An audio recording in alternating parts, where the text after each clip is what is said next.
Est-ce qu'il est possible d'apprendre un nouveau langage ou un nouveau framework en seulement un Pomodoro par jour? Pour moi, un Pomodoro, c'est 50 minutes. La réponse est oui. Alors vous allez vous demander déjà pourquoi est-ce que mon Pomodoro est réglé sur 51 minutes plutôt que 50, parce que ça me laisse le temps d'ouvrir mon brouillon, d'ouvrir mon IDE, etc. Ensuite, la chose essentielle, c'est de ne pas avoir de temps à perdre à chaque fois à vous dire qu'est-ce que je dois faire aujourd'hui spécifiquement, commencer à chercher des vidéos ou du contenu autre. Moi, j'ai toujours des choses qui sont prêtes et vous pouvez même consacrer un Pomodoro à recueillir des ressources. Bon, là j'en ai que deux, parce que j'ai regardé tout ce que je voulais voir précédemment. Voilà, dès que j'ouvre mon fichier, je sais que, par exemple, là, en ce moment, je bosse du Test Driven Development avec Go. Hop, ça m'ouvre tout de suite le bon chapitre, le bon endroit où j'étais. Ça tombe bien, ils ont mis des encres qui me permettent de retourner exactement à l'endroit où j'étais. Ça, déjà, c'est un gain de temps phénoménal. Ensuite, pourquoi est-ce que j'ai cet onglet Svelte ouvert? Parce que je trouvais que Svelte a vraiment mis la barre haut il y a quelques années, en créant des docs interactifs comme celle-là. C'est vraiment génial. Vous avez le contenu de ce que vous voulez apprendre ici. Bon, après vous irez au chapitre suivant, etc. Et vous pouvez directement taper votre code, le contenu ici même. Mais il se trouve que moi, en ce moment, je suis en train d'apprendre Go. Donc je sais pas pour vous inciter à apprendre Go, mais c'est juste pour vous montrer concrètement les étapes par lesquelles je passe. Bah, eux, ils ont fait la même chose. Donc j'espère que ça va devenir une tendance lourde d'avoir, là en l'occurrence c'est le tour de Go. Eh bien, vous pouvez remarquer que c'est le même genre d'organisation. Vous avez ce que vous voulez apprendre, l'espace où vous pouvez taper du code sans avoir à installer quoi que ce soit, et ensuite vous avez tout un programme. Alors ça a l'air d'être court, mais en fait c'est des chapitres, hein. Donc quand vous ouvrez, vous vous rendez compte qu'il y a beaucoup de choses. Et c'est très concret, c'est très pratique. Programmer, c'est un savoir-faire. Donc passer beaucoup de temps sans ouvrir un IDE, sans commencer à taper ces premières lignes de code, c'est ce que j'appelle une forme de procrastination active. C'est-à-dire que vous vous occupez, donc vous avez l'impression de progresser, mais en fait, si vous regardez des vidéos les unes après les autres, vous faites que regarder ce que d'autres personnes font. Et si vous faites que lire, c'est que la moitié du boulot qui est fait, puisque il y a l'apprentissage d'un côté, la pratique de l'autre, et là au moins c'est réuni en une seule étape. L'autre point important, c'est de se demander pourquoi est-ce que vous voulez apprendre tel langage ou tel framework. Généralement, il y a une idée précise derrière. Et pourquoi c'est important d'être au clair? Tout simplement parce que là, au moins, vous savez quelle est votre destination. Et moi, concrètement, je voulais apprendre Go pour ne plus avoir de back-end dans JavaScript ou TypeScript. Il y a des langages tout simplement plus performants, hein, plus taillés nativement pour du back-end. J'ai voulu aussi voir comment faire du back de manière plus performante avec un langage plus moderne, hein. Et donc la chose essentielle, c'est que du coup, je savais quel était mon cheminement. Donc pourquoi est-ce que je suis passé par le tour de Go alors qu'en fait je voulais créer des serveurs web au départ? C'est tout simplement parce qu'au départ, on ignore même ce qu'on ignore. C'est-à-dire que moi, par exemple, j'ignorais au départ que Go, c'était pas un langage objet. Je me disais, comme c'est un langage qui a que 15 ans, ça va probablement être un langage orienté objet. Et en regardant rapidement le programme, je voyais qu'il y avait des méthodes et des interfaces, des génériques, etc. Tout ça, ça ressemblait bien à ce qu'on voit d'ordinaire dans la programmation objet. Or, c'est pas un langage orienté objet, Go. C'est un langage qui est basé sur des structs, des structures, et donc vous créez pas de classe. En revanche, vous pouvez avoir des abstractions comme des interfaces. Mais de nouveau, là, les choses changent, c'est que quand vous implémentez une interface sur un type struct, eh bien, cette interface, elle est appliquée implicitement. Donc, il suffit que vous ayez quelque chose qui implémente toutes les méthodes d'une interface, et ça y est, automatiquement, ça implémente l'interface.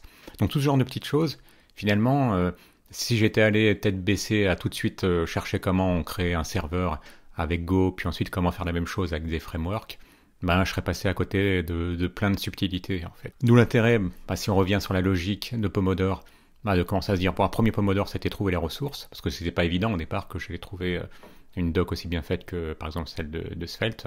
Il se trouve que Go, il y a une doc aussi bien faite. Et là, si vous avez le temps de faire qu'un Pomodoro par jour, c'est pas grave, ça vous prendra peut-être une semaine, mais au moins vous aurez des bases solides. Et plutôt que de se ruer tout de suite sur une vidéo qui va vous montrer comment créer un serveur web avec Go. La deuxième étape, c'était de voir ensuite de se spécialiser un peu plus et de voir comment créer des applications web avec Go. Bon, j'aurais pu chercher directement dans la doc, mais bon, voilà, en passant par Google, c'est la même chose. Et vous vous rendrez compte rapidement qu'il y a des packages dédiés. Tout comme là, on a ce package net HTTP. Et de toute façon, en pratiquant le tour de Go, je me suis rendu compte que la standard library était très riche. Donc, c'est-à-dire que même sans framework, vous pouvez créer des route handlers. Et je vous montre rapidement la chose, hein. Je ne veux pas vous inciter à faire du Go, hein, mais vous allez vite voir que si vous avez fait du Node, avec JavaScript, vous allez vite retrouver vos petits. La chose qui est bizarre, en revanche, Et je sais pas pourquoi ils ont fait ça, c'est qu'ils ont interverti l'ordre des, des paramètres auxquels on est habitué. Bah, vous avez un route handler, et ce route handler, bah, au lieu qu'il y ait d'abord la request puis la response, ils ont inversé les deux. C'est pénible. Mais bon, voilà, après on s'habitue à la chose. Voilà, vous pouvez créer plusieurs routes. Bon, la logique, finalement, on la reconnaît assez facilement. On peut créer des templates, ensuite, des choses qu'on retrouve dans d'autres frameworks. Alors ensuite, qu'est-ce que vous faites? Évidemment, vous cherchez un Go Express-like, quelque chose, un framework qui serait équivalent à Express. Mais qu'est-ce que vous faites? Vous en trouvez un. Et de là, voilà. Fiber versus, voilà, j'avais tapé ça dans le passé. Et vous en trouvez deux de plus. Et il se trouve qu'en creusant, je me suis rendu compte que celui-ci, Gin, un framework Go qui permet de créer des serveurs web, bah, il a été créé par un des développeurs de Quick. Donc ça tombe bien, moi qui aime bien le framework Quick, bien fait, très clair, cohérent, bah, que Gin serait très bien aussi. Et finalement après j'ai opté pour quelque chose d'encore plus simple que Fiber ou Gin, c'était Echo. Mais ensuite, peut-être que vous préférez apprendre avec des vidéos. Bah là on se rend compte que de nouveau, bah, il y a des ressources très nombreuses. Il se trouve qu'il y a la GopherCon. Et là j'ai un très bon truc pour les vidéos, pour vraiment ne pas être passif et tomber dans ce qu'on appelle le tutorial L, c'est-à-dire que vous regardez une vidéo, puis une autre, puis une autre, puis une autre, puis une autre, et en fait vous pratiquez rien. Mais en fait, dès qu'il y a du savoir-faire, bah, il faut pratiquer, sinon, ou je sais pas, vous allez apprendre à faire du skate, vous allez regarder que des vidéos de grands skateurs, et puis au bout du compte, bah, une fois que vous montrez sur votre planche, vous saurez rien faire, parce que vous aurez juste passé des heures à regarder quelqu'un d'autre vous expliquer, mais en fait, après c'est pas à la répétition que les choses sont vraiment incorporé, intégré. D'où l'intérêt, le truc, c'est de multiplier par 3 la durée d'une vidéo. Donc si vous avez une vidéo qui dure 1 heure, préparez-vous psychologiquement à passer 3 heures dessus. Et c'est vraiment pas du temps perdu, au contraire. D'une part déjà, quand vous commencerez à avoir des soucis, eh bien, vous serez moins stressé que si vous vous dites « Ah, j'ai 50 minutes pour faire cette vidéo, peut-être qu'il en fait 30. » Là, vous allez commencer à avoir des soucis. Vous n'allez pas tout de suite comprendre comment on crée un module, comment on initialise un nouveau projet, etc. Vous allez peut-être un peu tâtonner au début, c'est normal. Et donc, au lieu d'être sans arrêt stressé parce que vous prenez plus de temps que prévu, dites-vous que c'est normal. Au départ, c'est x3. Après, ça pourra peut-être être que x2. Et là, moi, vous serez plus relax. Quand vous aurez un message d'erreur, bah, moi, ça me permet de tenir un journal de bord. Donc, j'ai un journal de bord des erreurs que j'ai, des solutions.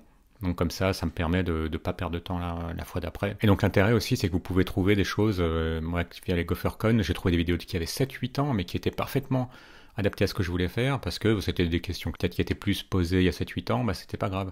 Donc la vidéo avait beau être un peu ancienne, mais elle me répondait complètement aux questions que je me posais sur par exemple un package particulier de Go.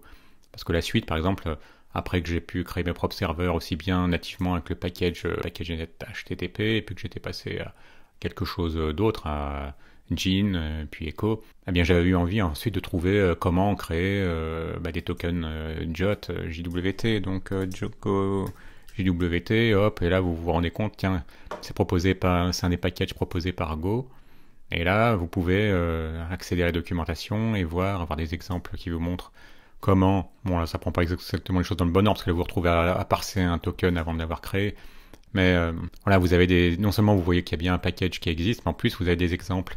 L'autre intérêt d'avoir bossé la doc de manière plus générique, sans cibler spécifiquement les serveurs web, c'est que maintenant vous n'êtes pas étonné de voir par exemple en Go, une fonction ça peut retourner plusieurs choses, ce qui est complètement inhabituel quand on vient d'un langage comme JavaScript ou TypeScript. Généralement une fonction elle peut prendre un certain nombre de paramètres, mais généralement elle retourne rien, ou bien juste une valeur. Et également, quand vous avez pratiqué la doc, vous vous habituez à cette syntaxe un peu étrange, qui vous permet finalement d'initialiser une variable de manière plus raccourcie, au lieu d'avoir var, le nom de la variable type, voilà, vous utilisez ces deux points égales, qui me perturbait au départ, je vous le cache pas. Vous pouvez adopter cette logique sur pratiquement tout. Là, dans le monde de Rust, vous avez la RustConf qui vous permet d'accéder à des vidéos bien souvent faites par des développeurs eux-mêmes, soit du langage, soit de package ou de framework basés sur Rust. Donc vous avez vraiment en plus de l'info de première main.